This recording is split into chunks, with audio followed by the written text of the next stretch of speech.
We achieved three important breakthroughs. One, an agreement on transitional justice, which deals with war crimes, crimes against humanity, violations of international human rights during the conflict.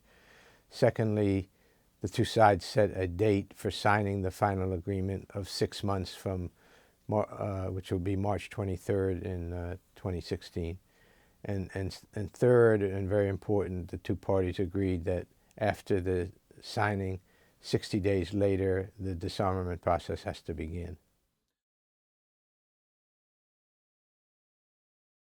Well, it's a difficult issue because you have multiple parties and multiple interests. You have the victims who very much want to see the truth told and some kind of reparations and sanctions.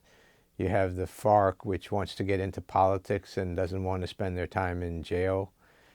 You have Colombian public opinion, which has mixed views about this issue. You have international institutions like the ICC, which has potential jurisdiction if they feel that these crimes have not been dealt with in an adequate way. So there's lots of different constituencies and that has to be taken into account.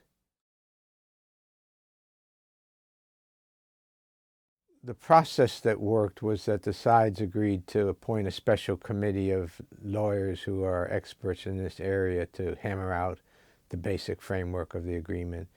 They had been talking for a year longer and very little progress had been made, but this lawyers committee developed mutual respect, good chemistry. They were all experts and they were able to plow through a lot of the brush that had accumulated and get down to the basics.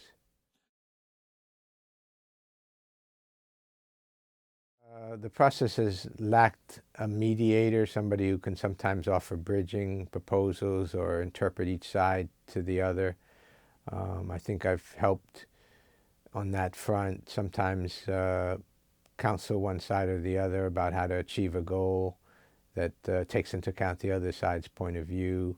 You know, I would give suggestions like the creation of this lawyers committee or a subcommission on post-conflict security, and you know, just became a trusted advisor to the process, even though my support is for the Colombian government. But I think the FARC felt I was being an honest broker. I think there might be. That's up to the government of Colombia. The only reason I'm there is because President Santos asked President Obama and Secretary of State Kerry to have a special envoy appointed. But there'll be issues in excuse me, involved in implementation that will raise the same questions that may need some help in facilitating agreement or resolution. So if there's such a role and the government of Colombia and the government of the United States wants me to play it, then I would continue to do so.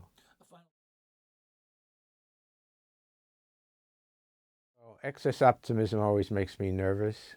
It's when you think everything's fine that you slip on the banana peel.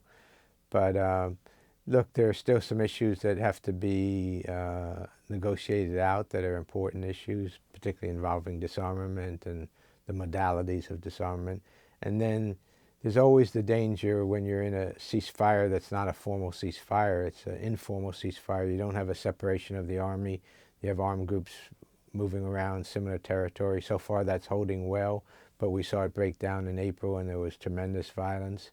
So I think the sooner we can get the agreement done and the FARC inside of these zones with outside monitoring and disarmament to begin, the more we can exhale.